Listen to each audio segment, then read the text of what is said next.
श्री हरिवंश, आपके चरणों में दंडवत प्रणाम। श्री कृष्ण कण कण में व्याप्त हैं, तो फिर विग्रह की पूजा क्यों करनी चाहिए महाराज जी? क्या ये ना विग्रह में भी तो व्याप्त है, तुम निषेध क्यों कर रहे हो? क्यों निषेध करना चाहिए? जब तुम्हें पता है कण कण में तो वहां भी तुम्हें, तो निषेध क्यों? नहीं, निषेध क्यों नहीं? हमें उसमें तुम अपने तर्क को मत रखो। जब श्री कृष्ण कण कण में व्याप्त है तो मूर्ति में भी श्री कृष्ण है ना, तो फिर निषेध क्यों? फिर आप क्यों कहते हो क्यों पूजा करनी चाहिए? उनकी रुचि है, उनकी रुचि जब कण कण में व्याप्त है तो उसमें मानकर पूजा करें तो निषेध क्यों? ये वृत्ति क्यों? नहीं, गलत बात।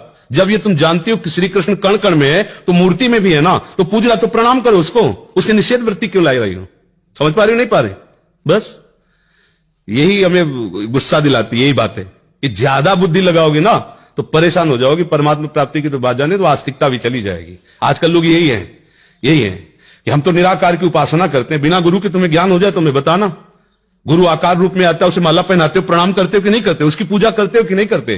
तो बिना पूजा गुरु की किए तुम्हें ज्ञान हो जाएगा क्या? तो तुम गुरु की पूजा कर रहे हो, कोई अष्ट धातु की पूजा कर रहा है, कोई पांच भौतिक स्वरूप में मान के पूजा कर रहा है, कोई मृत्तिका में कर रहा है, कोई पाषाण में कर रहा है, कण कण में परमात्मा। तेरा विरोध क्यों? तेरा अज्ञान, तेरा अहंकार विरोध है, वो ज्ञान थोड़ी विरोध है। बात समझ रहे कि नहीं समझ रहे? हाँ, एक आए थे हमारे पास किसी बहुत बड़े, जिनका बहुत यश है, गंगा किनारे बैठे थे। तो उन्होंने कहा हम आपसे एक प्रश्न करें। 10-15 लोग थे। तो हम कहा बताइए। बोले जो मूर्ति पूजा करते हैं अज्ञानी है, तो परमात्मा निराकार है, तो साकार कैसे हो सकता है? हाँ, वो इतना असमर्थ है कि साकार नहीं हो सकता। वो इतना असमर्थ है कि साकार नहीं हो सकता। तुम्हारी सोच है, अरे जो निराकार वही साकार, जो साकार वही निराकार। कैसे? बर्फ में जल ही जल भरा हुआ है, आप उसको रख के देखो, जल हो जाएगा। जल ही और बर्फ है, बर्फ ही जल है। वो आकार धारण करे तो परमात्मा, ना धारण करे तो परमात्मा। ये बैर विरोध। बोले आकार की पूजा से बात नहीं बनती। तो हम कहा ठीक है, आप जिनके अनुयायी हो कभी उनको प्रणाम करते हो तुम? बोले हाँ, वो तो रोज हमारे घर में छवि विराजमान। उनका फिर किसके निषेध किसको कर रहे हो? किसको निषेध कर रहे हो? घर में छवि विराजमान किए हो, वहां जाते हो, माला पहनाते हो, प्रणाम करते हो, तो आकार की तो पूजा कर रहे हो ना। अब चुप।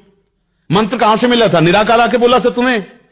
आकार ही तो मंत्र बोला, आकार ही ने तो उपदेश किया, आकार में ही तो फंसे हो। आकार से ही निराकार में पहुंच जाओगे। सब जगह वही विराजमान है।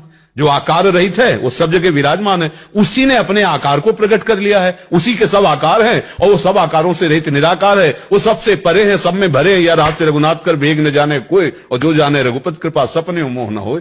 8-10 अंधे थे, तो बोले हाथी कैसा? तो एक ने जांग पकड़ी, बोले ऐसा लंबा लंबा। एक ने कान पकड़ा, बोले सूप जैसा। एक ने पूंछ पकड़ी अपने। संपूर्ण हाथी तो नेत्र वाला देख के बताएगा, और नेत्र वाला हंस रहा है कि वो आपस में झगड़ रहे। नहीं, हाथी सूप जैसा। बोले हाथी नहीं, खंभे जैसा। तो एक ने खंभे की जैसी आकृति पकड़ी, उसकी जांग की, और एक ने सूप जैसी कान की, लेकिन वो हाथी के अंग हैं। संपूर्ण हाथी तो आंख वाला देख के बताएगा कि हाँ, संपूर्ण हाथी कह देगा तुम झगड़ो मत, तुम सब उसी हाथी के अंग का वर्णन कर रहे हो। संपूर्ण हाथी तुम, मैं देख रहा हूं, तुम नहीं देख रहे। जो संपूर्ण ज्ञानी है वो वही है जो निराकार साकार में कोई भेद नहीं देखता, जो जड़ चैतन्य में कोई भेद नहीं देखता, जो महात्मा दुरात्मा में भेद नहीं देखा। एक ही परब्रह्म परमात्मा विराज। ये सच्चा ज्ञान है, ये अज्ञान की बात।